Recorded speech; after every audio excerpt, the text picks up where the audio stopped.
Sekarang kita pindah ke Ustadz Tengku Zulkarnain yang lagi di Medan. Assalamualaikum Ustadz. Warahmatullahi wabarakatuh. Bang Karni. Assalamualaikum. Waalaikumsalam warahmatullahi wabarakatuh.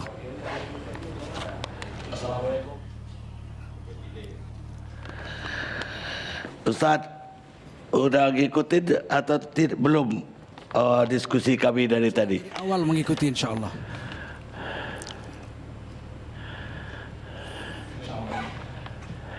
Apa tanggapan Ustadz terhadap topik yang kami bawakan malam ini? Ya, terima kasih Bang Karni. Assalamualaikum warahmatullahi wabarakatuh. Hamdan wa syukran lillah wa salatan wa salaman ala rasulillah wa ala alihi wa sahbihi wa mawalah. Bicara tentang ideologi, kami sangat yakin bahwa ideologi itu tidak mungkin mati. Ideologi itu pasti akan hidup terus. Apalagi di dalam Quran dan hadis memang diceritakan begitu. Misalnya perilaku sajalah, perilaku kaum Lut, homoseksual dan lesbian, udah dimatiin semua dengan bencana oleh Allah. Sampai sekarang masih ada, berlaku terus sampai hari kiamat. Begitu juga kaum Madian, penipu timbangan. Mereka didakwahi oleh Nabi Syuaib nggak mau, akhirnya dibunuh semua, mati. Tapi penipu timbangan sampai sekarang masih jalan. Begitu juga orang-orang yang tidak percaya Tuhan, ateis. Sudah dimatiin habis, dihancurkan semua negerinya. Sampai sekarang ateis masih ada. Jadi kalau ada yang mengatakan ideologi itu akan mati, ini satu hal yang menentang kenyataan dan menentang teori ilmiah yang berlaku di seluruh dunia. Ini yang pertama. Yang kedua yang ingin saya tanggapi adalah, adakah mungkin ideologi PKI itu di Indonesia masih hidup? Nah, pertama saya katakan ideologi tidak mati berarti Indonesia masih hidup. Apakah dia underground? Apakah sekarang gejalanya sudah mulai nampak? Saya melihat sekarang ini gejalanya sudah mulai nampak. Nah, kenapa? Karena saya menilai pemerintah sekarang ini mirip pemerintahan Bung Karno. Memberi angin kepada PKI-PKI komunis-komunis ini. Bung Karno misalnya dari tahun 1926 telah menulis di majalah Pemuda bahwa komponen bangsa ini 3. Nasionalis, komponen kedua adalah religius, agamis, yang ketiga adalah komponen bangsa ini adalah komunis. Ini keyakinan Bung Karno, dan tulisan beliau itu akhirnya diambil dalam buku beliau lagi yang namanya Di Bawah Bendera Revolusi. Bung Karno sangat yakin ini 3 komponen ini. Nah, oleh karena itu ketika kemudian Bung Karno berkuasa pada tahun 1948, Perdana Menterinya Muhammad Hatta, ini komunis memberontak kedua kali sejak tahun 1926 zaman Belanda, kemudian setelah merdeka tahun 48 pimpinan Musso. Nah, afiliasinya tidak ke Cina, afiliasinya ke Soviet waktu itu. 3 tahun baru Indonesia merdeka, kita baru mau menghadapi agresi Belanda. Musso memproklamasikan Republik Rusia Raya, menikam kita dari belakang, dan kemudian dibasmi habis, mati itu orang-orangnya. Ada sebagian melarikan diri ke luar negeri, ke Soviet atau kemana. Tetapi kemudian matikah ideologi komunis itu? Tidak mati ideologi itu, hidup lagi, terus hidup saja di bawah. Pada tahun 1952 datanglah anak-anak muda komunis, DNID, Nyoto dan lain-lain ini datang jumpa Bung Karno di Pegangsaan Timur 56, sebuah rumah yang dihadiahkan oleh seorang tokoh Islam, Faraj Martak namanya. Karena Bung Karno nggak punya rumah, beliau miskin karena banyak masuk penjara, ditahan sana sini, nggak bisa cari duit. Padahal beliau insinyur, arsitek beliau, tapi nggak bisa cari makan, akhirnya nggak punya rumah. Dihadiahkan oleh Faraj Martak rumah yang dipakai oleh beliau sampai beliau jadi presiden. Nah kemudian malam itu diterimalah ini DNID dan kawan-kawan ngobrol. Bung Karno berubah. Kenapa? Karena memang dasar pemikiran Bung Karno itu komponen bangsa itu harus nasionalis, agamis, religius, dan yang ketiga adalah komunis. Akhirnya apa yang terjadi? Ini komunis ini diterima lagi oleh Bung Karno setelah memberontak tahun 48, 52 diterima, 55 pemilu, PKI baru itu, DNID dan kawan-kawan yang afiliasinya udah berubah ke Cina, bukan lagi ke Soviet, masuk dalam pemilu, pemenang 4. Pemenang pertama PNI 58 kursi konstituante, pemenang kedua adalah Majelis Syuro Muslimin Indonesia Masyumi 58 kursi konstituante. Yang ketiga adalah Partai Nahdlatul Ulama, Partai NU 30 kursi agama. Dan yang keempat adalah Komunis pimpinan Aidit 28 kursi konstituante. Kemudian Bung Karno memasukkan mereka ke dalam kabinet. Ini pengkhianat bangsa tahun 48 ini. Dimasukkan oleh Bung Karno sebagai menteri dan menyebabkan Dr. Andes Muhammad Hatta almarhum menarik diri jadi wakil presiden. Nggak mau. Hatta tidak mau kerjasama dengan komunis ini. Beliau lebih memilih menjadi seorang dosen di UGM. Jadilah Presiden Bung Karno ini presiden seumur sendiri tanpa wakil. Nah, setelah pemilu 55, 4 tahun konstituante tidak menghasilkan undang-undang yang baru untuk menggantikan UUD 45. Akhirnya Bung Karno mengeluarkan dekret presiden 5 Juli 1959 membubarkan konstituante. Akhirnya Bung Karno jadi presiden tanpa MPR, tanpa konstituante, tanpa wakil presiden. Tahun 1960 Bung Karno membuat lagi idenya yang ditulis tahun 26 itu. Di majalah Pemuda, nasionalis agama komunis. Dijadikan lagi itu. Diangkat lagi 3 komponen menurut Bung Karno nih, komunis yang sudah memberontak tahun 48 itu. Nah, hasilnya apa? Masyumi menarik diri, pemenang pemilu loh, 58 kursi, tidak mau bergabung dengan komunis ateis ini, menolak. Bung Karno jalan dengan nasakomnya itu 3. Nasionalisnya PNI pimpinan beliau sendiri, agamanya adalah Partai NU, dan komunisnya DNID punya PKI. Hasilnya kemudian tahun 1960 Bung Karno membubarkan Masyumi karena menolak nasakom ini, nggak mau kerjasama dengan PKI ini, si pemberontak ini. Nah, apa yang terjadi? Kemudian Bung Karno memenjarakan seluruh rekan-rekan seperjuangannya. Ini kan fakta sejarah. Siapa yang dipenjarakan? Yang menolak PKI. Muhammad Rum, 4 tahun 4 bulan. Ini kan ahli negosiasi kita, perjanjian Renville, perjanjian Meja Bunda, dipenjara 4 tahun 4 bulan tanpa pengadilan sama sekali. Muhammad Nasir, ini ketua Masyumi ini, Perdana Menteri Indonesia yang menyatukan mosi integral sehingga Republik Indonesia Serikat berubah menjadi NKRI kembali, dipenjara juga tanpa pengadilan. Kemudian Sekjen Masyumi Muhammad Saad, Syekh Muhammad Saad dimasukkan penjara juga oleh Bung Karno. Kenapa? Karena menolak Masyumi. Nggak usah kita mengelak sana sini.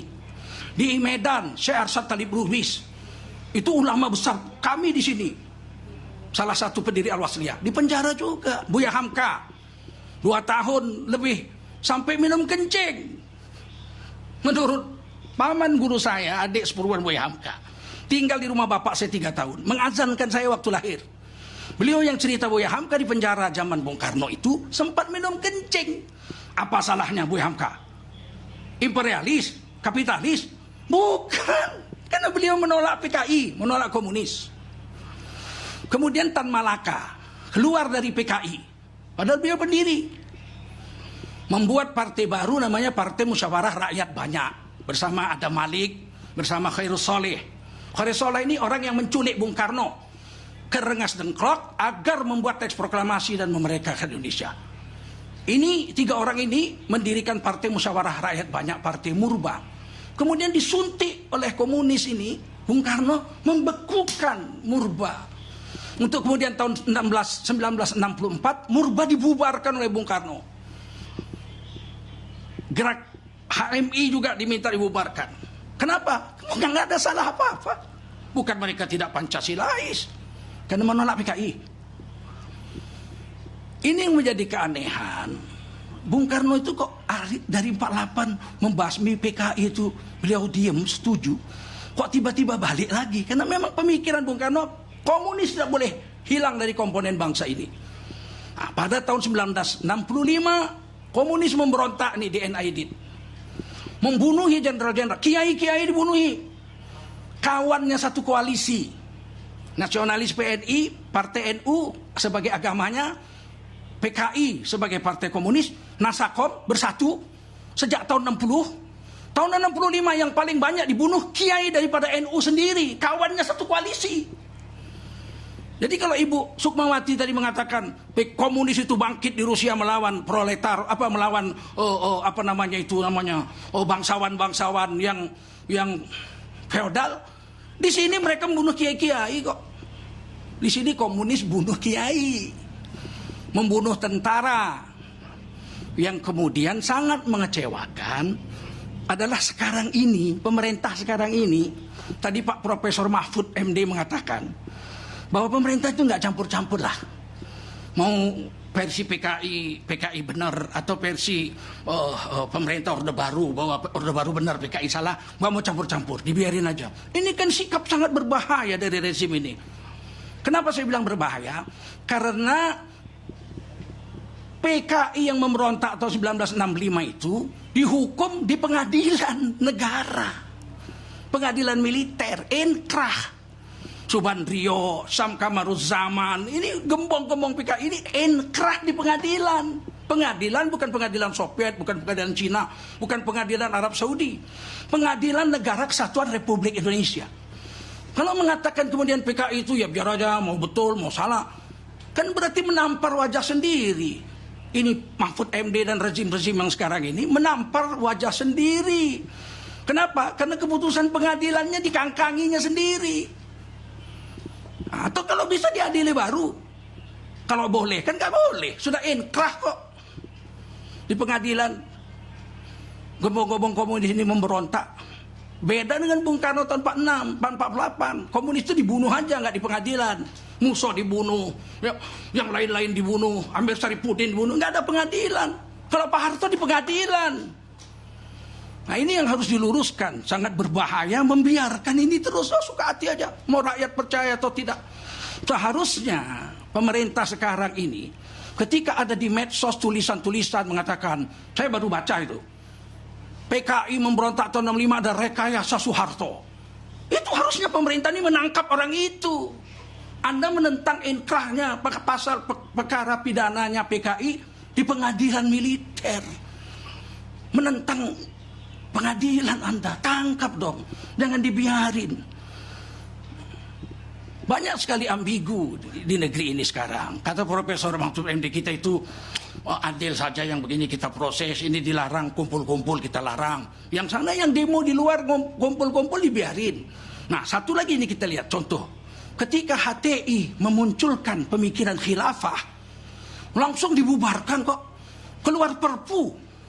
Nggak lewat pengadilan dulu, perpu dulu. Perpu HTI dilarang. Nah, sementara ada partai mau mengubah Pancasila menjadi Trisila, menjadi Ekasila, nggak ditangkap. Mestinya keluar perpu dulu dong. Ajukan ke pengadilan, di partainya dibubarkan sama dengan HTI ini. Mau menukar Pancasila. Tapi toh tidak terjadi. Hanya bilang pemerintah nggak setuju. Kenapa waktu HTI pemerintah nggak menjawab hal yang sama? Kami tidak setuju. Selesai. Kenapa harus keluar perpu bahkan ke pengadilan HTI dilarang? Ini yang meras Pancasila ini. Jadi Trisila, jadi Ekasila. Kok nggak dikeluarin perpu, adili, pengadilan cabut izinnya? Tak peduli saya mau PDI, mau siapa, itu urusan pemerintah. Tapi siapa? Jadi terima kasih. Ya. Nah terakhir, komunis, ya. Uraiannya diperpendek. Oh baik, ini saya akan tutup. Uraian Ustadz diperpendek. Baik, saya perpendek. Waktunya udah habis. Komunisme, Bapak Ibu, di mana-mana biadab. Di Rusia membunuh jutaan orang, puluhan juta. Di Cina membunuh puluhan juta. Di Kamboja membunuh 3 juta orang. Di Albania juga begitu. Nggak mungkin di Indonesia tiba-tiba komunis itu culun. Hanya korban aja. Nggak ada niat apa-apa. Tidak mungkin komunis itu Pancasilais. Karena mereka tidak menerima agama. Dan Pancasila itu, sila pertama adalah ketuhanan yang Maha Esa. Yang sekarang baru mau ditukar menjadi ketuhanan berkebudayaan. Kalau ketuhanan yang berkebudayaan, komunis pasti menerima Pancasila yang berketuhanan kebudayaan.